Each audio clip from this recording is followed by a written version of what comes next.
우리가 메시아를 만났다라고 하는 말씀의 제목으로 주의 말씀 함께 나눠보고자 합니다. 마태, 마가, 누가를 우리 공강복음, 하나의 관점으로 보는 복음서라고 얘기합니다. 그에 비하면 요한복음은 이 공간복음, 마태, 마가, 누가와는 전혀 다른 관점을 가지고 예수님의 삶과 공생애를 표현하고 있습니다. 이전에도 복음서 제가 강해하면서 말씀드렸는데, 고중대로 본다면 예수님은 세례 요한의 공동체의 한 일원으로 들어가셨습니다. 세례 요한의 공동체에 입회하고 세례 요한을 자신의 스승 그리고 예수님이 제자로 그 공동체에 들어갔다라는 것이죠. 그렇게 보는 이유는 바로 예수님이 세례 요한에게 세례를 받았기 때문입니다. 당시 세례를 받는다라는 것은 어느 한 공동체에 가입하겠다라는 가입 증서와 같은 의미를 가지고 있었습니다. 따라서 예수님이 세례 요한에게 세례를 받은 것은 세례 요한의 공동체에 들어가겠다, 내가 세례 요한을 스승으로, 내가 제자로 그곳에 가겠다라는 뜻을 갖고 있는 것이죠. 여기까지는 이 공간복음과 요한복음이 같습니다. 그런데 예수님이 받으신 그 세례 이후에 대한 신앙적인 해석과 전개는 조금 다릅니다. 마태, 마가, 누가는 예수가 세례를 받고 수세 후에 비둘기 같은 성령이 임재하고 공생애가 시작됩니다. 곧 예수님께서 세례 요한에게 세례를 받은 이후에 공생애가 시작되는 시작점처럼 생각이 되어지죠. 여기서의 수세, 예수님이 세례를 받은 후에 공생애를 시작하신 것은 세례 요한의 공동체를 들어가셨지만 그것이 하나의 기점으로 예수님의 공생애가 다시 만들어지고 그 공생애를 통해 예수님의 공동체가 또한 만들어지면서 그 가운데 예수님이 제자를 부르시는 이야기가 나옵니다. 그러나 요한복음에서는 예수님이 세례를 받는 것, 그 수세, 예수님의 수세는 세례 요한의 공동체에 들어가는 입회 과정이라고까지는 생각할 수 있지만 그 안에는 더 중요한 메시지, 또 다른 메시지가 있는데 이미 알고 있는 예수님이 메시아라는 것들을 확증하는 절차였다라는 것입니다. 왜 그렇게 보느냐? 요한복음에서는 세례 요한이 계속해서 예수님을 보고 자신은 곧 오실 분을 예비하는 자라고 얘기합니다. 물론 공간복음에서도 얘기하지만 이 요한복음에서는 그것이 더 강조돼서 얘기됩니다. 곧 오실 메시아를 두고 세례 요한은 하나님의 어린 양이라고 계속 표현하죠. 31절에 보면 세례 요한은 예수를 자기의 공동체에 맞이할 준비가 되어 있지 않은 것처럼 나는 그를 알지 못한다라고 계속 표현합니다. 그렇게 말하면서 자기는 물로 세례를 주지만 곧 오실 그분은 성령이 임할 것이고 성령으로 세례를 줄 그날이 올 것이다 라고 얘기하죠. 바로 그분이 하나님의 어린 양 메시아가 될 것이다 라고 얘기합니다. 그래서 실제로 마태, 마가, 누가의 공간복음은 예수님이 공생의 기간을 통해서 예수님 스스로 자신이 구원자 메시아임을 곳곳에 그의 삶과 행동과 말씀으로 증명해내죠. 그것이 바로 예수님의 공생애였습니다. 그러나 요한복음의 전제는 이미 예수님이 메시아요 구원자임을 전제하고 말씀이 전개가 됩니다. 그 증거가 요한복음 가장 앞절에 나와 있습니다. 요한복음 1장 1절에서 3절 말씀 함께 읽어보겠습니다. 태초에 말씀이 계시니라. 이 말씀이 하나님과 함께 계셨으니 이 말씀은 곧 하나님이시니라. 그가 태초에 하나님과 함께 계셨고 만물이 그로 말미암아 지은 바 되었으니 지은 것이 하나도 그가 없이는 된 것이 없느니라.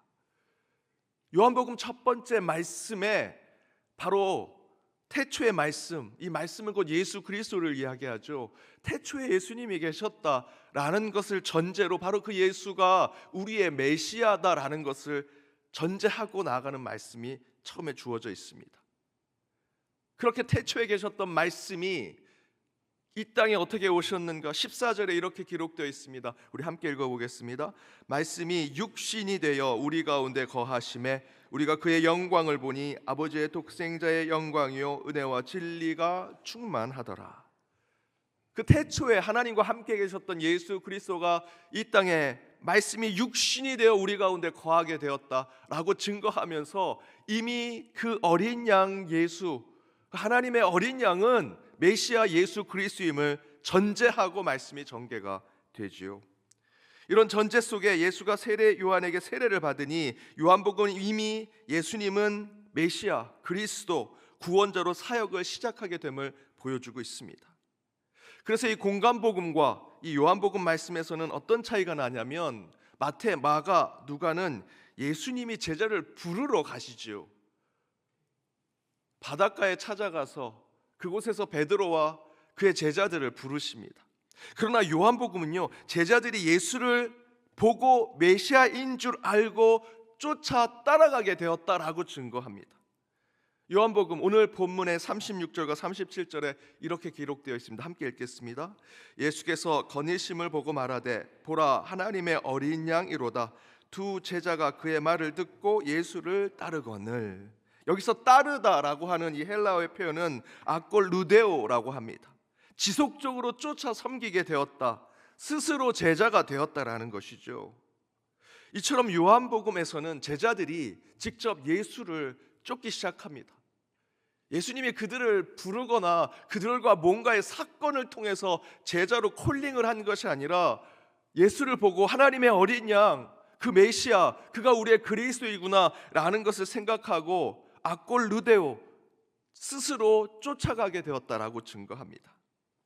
그런데 문제는 공간복음에서는 예수가 제자들을 부르시고 예수님께서 12 제자와 함께 공생을 하면서 스승과 랍비의 모습을 보이시다가 조금씩 선지자와 예언자의 모습을 보이시고요, 그렇게 사람들이 예수를 보고 이제 선지자, 예언자, 엘리야, 우리에게 임한 또 다른 세례 요한이라고 생각하더니 끝내는 십자가의 사건을 통해서 그분이 우리의 진짜 메시아구나, 진짜 그리스도이구나 라는 것을 알게 되죠.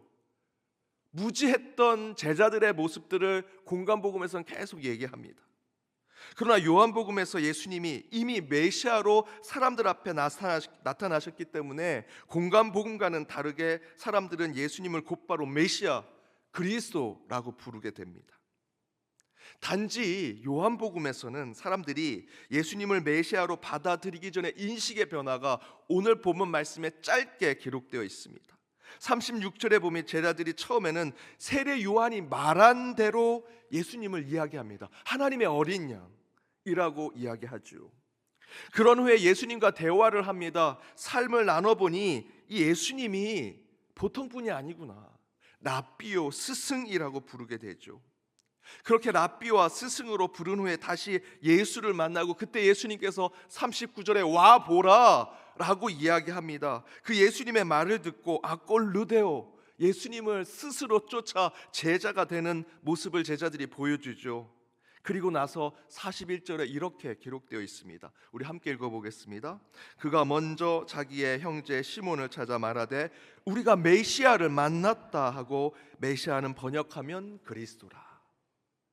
그들이 와서 보라 하는 예수님의 말씀에 그 예수님, 하나님의 어린 양이셨고 스승과 랍비라고 불렀던 그분이 우리의 메시아구나 라는 것들을 깨닫는 그 과정이 아주 짧게 기록되어 있죠.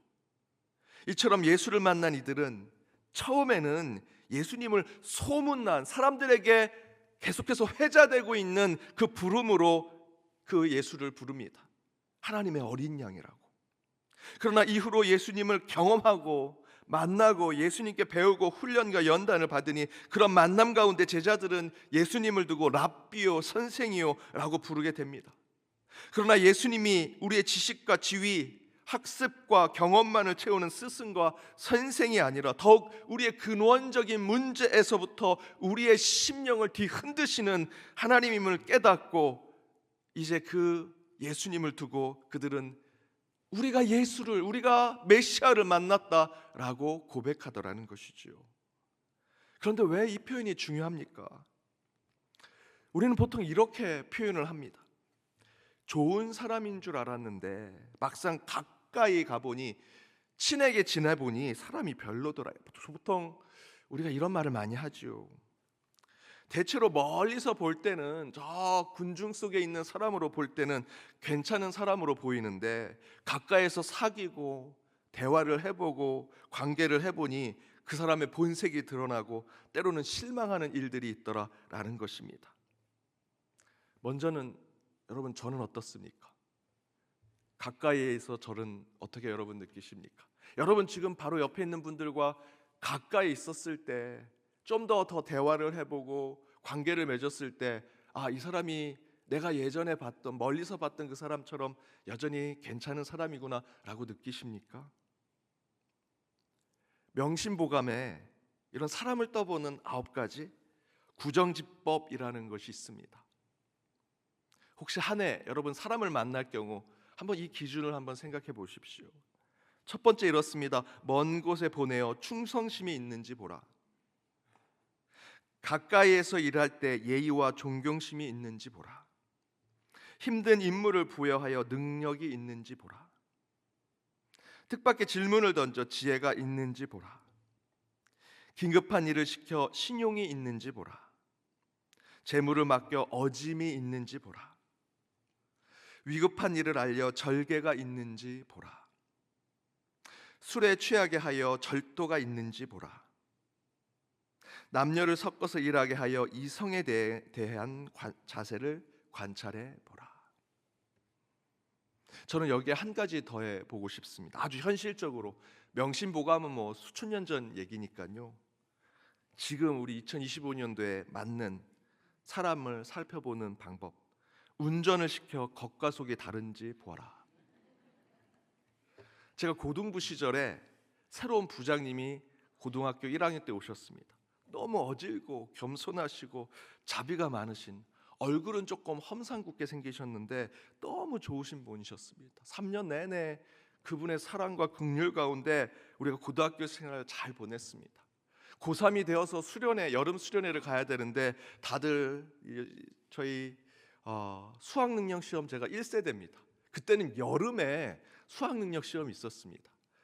그래서 이 수련회를 갈 수 없는 상황인데 이 부장님이 기도하는 가운데 우리 고3 친구들 1박 2일이라도 꼭 갔으면 좋겠다고 충남 공주에서 수련회를 했었는데, 너무 좋으신 이 부장님이 그렇게 가자고 하시고 본인이 직접 차를 운전해서 가주신다고 하니 한 몇 명 친구들을 모아서 우리 고3 친구들이 같이 우리 그 부장님 차를 타고 갔습니다.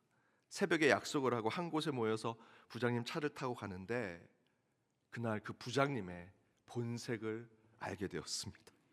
이분이 운전대를 붙잡으니까요, 저희가 알고 있는 그 어질고 긍휼하신 분이 아니시고요, 180도 사람이 바뀌셨습니다. 험상궂게 생긴 게 원래 험상 굵은 부신이구나라는 것을 알게 되었습니다. 막 끼어들긴 하는데 빵빵거리고 막 소리를 지르고 막 우리가 뒤에 있으니까 막 욕은 못하고 이씨 이렇게 계속 하시고, 차를 운전하다 화가 나시니까 이분이 진짜 험상궂은 헐크가 되는 모습을 보았습니다. 가까이서 만나서 살펴보니 이 사람이 완전히 다른 것을 보게 되더라는 것이죠.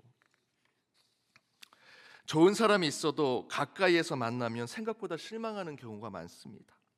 오늘 본문의 예수님도 멀리서는 사람들이 소문에 따라 하나님의 어린 양입니다. 그래, 하나님의 어린 양? 조금 더 가까이 가면 실망할 수 있는데 그렇지 않았지요. 랍비요, 그는 선생입니다 라고 부르게 되었습니다. 더 가까이 가니 사람들이 그 예수를 두고 이렇게 얘기합니다. 내가 메시아를 만났다. 내가 메시아를 만났다. 저와 여러분의 신앙과 우리의 삶도 그렇게 돼야 되지 않을까요? 사랑하는 여러분, 2025년 새해 올해 우리 교회 주제대로 하나님께 소망을 두는 한 해가 되시기 바랍니다. 그 방법은요, 하나님과 가까이 가는 것, 하나님께 가까이 가는 것입니다. 확신컨대 하나님께 가까이 하면 절대로 후회하고 실망할 일이 생기지 않으리라 저는 믿습니다. 더 말씀에 가까이 가시고요, 자주 교회에 찾아와 기도하고 우리 신앙의 동료들과 가까이에서 교제하십시오. 그렇게 더 주님께 가까이 가면 하나님께서 반드시 오늘 제자들이 외쳤던 것처럼 내가 메시아를 보았다, 내가 구원을 보았다, 내가 천국을 보았다 라고 고백하게 되리라 믿습니다. 지금도 주님이 오늘 본문처럼 우리를 부르십니다. 와서 보라, 와서 보라. 그 주님의 당당한 부르심에 주님께 가까이 가 메시아 되신 우리 주님을 더욱 찬양하고 예배하는 연동의 모든 권속들 되시길 주님의 이름으로 축복합니다. 우리 함께 찬양으로 결단하기 원합니다. 주께 가까이 가 날 이끄소서. 목마른 내 영혼 주께서 우리를 부르십니다. 내 마음 만져주시옵소서. 주님께 가까이 갑니다. 주님을 만나길 원합니다. 오늘 찬양으로 함께 결단하며 나아가겠습니다.